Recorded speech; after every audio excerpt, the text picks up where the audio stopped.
有緣人，若您刷到這條影片時，請勿錯過，此乃天意之賜，您的財運將如約而至，意外之喜接踵而至，請滿懷信心，親自迎接這份富貴。訂閱點讚，給這份福澤一個回應，讓財富與健康更加穩固長久。有福之人在留言區評論一句接財接好運，為家人和孩子接下這份好運，願你闔家歡樂，事業順利，疾病與霉運永遠遠離你們的生活。今天要分享的內容是1954年屬馬人注意，年底前可能迎來一道大坎，挺過去，運勢煥然一新。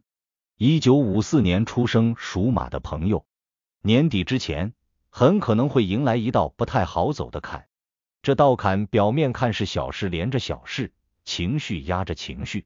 錢、人、身體、家庭問題像是扎堆出現，但本質上它是一場命運給你安排的轉折測試。如果這個階段你急、你躁、你逞強、你亂了節奏，那麼接下來1-2年都會被拖着走。可只要你穩住心態，咬住這口氣挺過去，運勢會出現明顯的分水嶺，仿佛一道門在你面前重新打開，後面的路會比前些年順太多。1954年為甲午年，甲木坐午火，木火相生，屬馬之人天生帶着一股衝勁和熱氣，這一生多半勞心勞力，也特別重情重義。你們這一代人，年輕時候吃過苦，中年時期扛過事，嘴上不說，心裡卻始終在為家和他人操心。正因為這種性格，今年到了收官的階段，這種硬扛的方式卻容易讓你陷入被動。命裡講，年老不宜再硬，過剛則折，而這道所謂的大坎，實際上就是在提醒你，接下來的人生不能再按照過去的方式走了。從五行上看，今年下半年開始，水氣逐漸變重，水克火，這對屬馬之人來說，會帶來一種明顯的內耗感。你會發現自己做什麼都不太來勁，心裡容易糾結、後悔、擔心。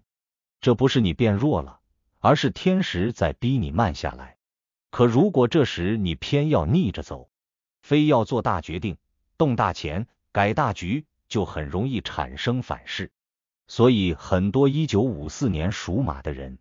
最近多多少少都有一個感覺，事情總是差一點，心裡也總是有點虛。這其實就是這道坎的前兆。年底前這段時間，最容易表現為3個方向的考驗。第一是關於錢的問題，可能是進賬不穩定，可能是意外開銷增加，也可能是被人提起借錢、擔保、人情上的經濟往來。這時候最大的一點不是錢多錢少，而是心容易亂。屬馬之人最怕虧欠別人，一旦牽扯到人情，很容易為了面子扛事。但你要記住，今年這個階段，如果是你硬撐出去的錢，將來很難收回來，甚至會成為心病。所以不輕易答應，不勉強自己，是最好的保護。第二是情緒上的坎，你會比平時更容易生氣，也更容易委屈自己，一邊壓着火，一邊又壓着心。家人之間的一句話，過去一笑而過，現在卻可能反反复复在心裡打轉，甚至發展成爭執。這不是因為你小心眼，而是你的內在能量正在做一次大的調整。這個時候，如果你學會退一步，忍3分，你未來幾年的人際關係都會變得順很多。如果你在這個節點執意爭對錯、爭輸贏，那這道坎也會越拖越久。第三則與身體有關，屬馬的身體本身就容易因操心而勞損，到了這個年紀，更要注意心腦、血壓、腰腿、睡眠問題。年底前，如果身體給你某些信號，比如莫名的疲憊、心跳不穩、睡不踏實，這不是小題大做，而是提醒你真的要停一停了，不能總想着再撐一撐，因為真正壓垮人的，往往不是大病，而是長期的透支。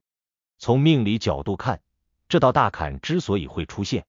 其實是因為你馬上要進入一個全新的運勢階段，而在新階段到來之前，總要有所取捨，把舊的東西清理出去，可以是舊的習慣、舊的執念、舊的人情負擔、舊的過度操心。這一年是讓你學會放下的一年，你越不願意放，越覺得難熬；你越願意順勢而為，越容易提前走出這段低谷。你要明白一件事，這道坎不是要擊倒你，而是要成全你。很多人就是在這一年，把幾十年的操勞、委屈、不甘一點一點放下了，反而換來後半生的清靜和福氣。只要你從現在開始，少管不爭，少動大錢，不做大決定，不替別人背黑鍋，多為自己考慮一次，你就已經在為轉運鋪路了。有條件的情況下，你可以適當多接觸陽光，多走動，不要老是窩在一個封閉的環境裡。屬馬與太陽有緣，曬太陽本身就是一種補運的方式。同時，在生活中多用一些土色、米色、深黃色的物品，土能泻火，又能治水，對你今年的气場是非常有幫助的。晚上盡量不要熬夜，睡前少看讓人焦慮的信息，哪怕早一點躺下閉目休息，都是在為你養運。如果你能穩穩地走過年底這一關，明年開始，你會明顯感覺輕鬆了許多。很多原本讓你上火的事，會自己慢慢遠離。有些曾經糾結的人和關係，也會自然而然淡出。不一定有驚天動地的大喜，但一定有細水長流的安穩。屬馬之人真正的福，從來不是大起大落，而是晚年的順心順意。所以最後再叮囑一句，年底之前不要怕慢，不要怕退，不要怕別人說你變了。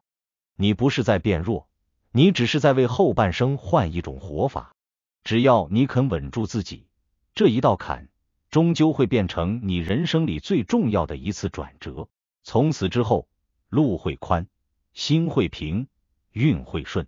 如果您覺得本期視頻對您有幫助，別忘了評論、點讚、分享加訂閱頻道。在接下來的視頻將繼續揭示幾千年生肖文化密碼背後所孕育的哪些命運和神秘信息。願您在未來的發展道路上，每一步都穩健而有力，確保前行的每一步都堅實可靠。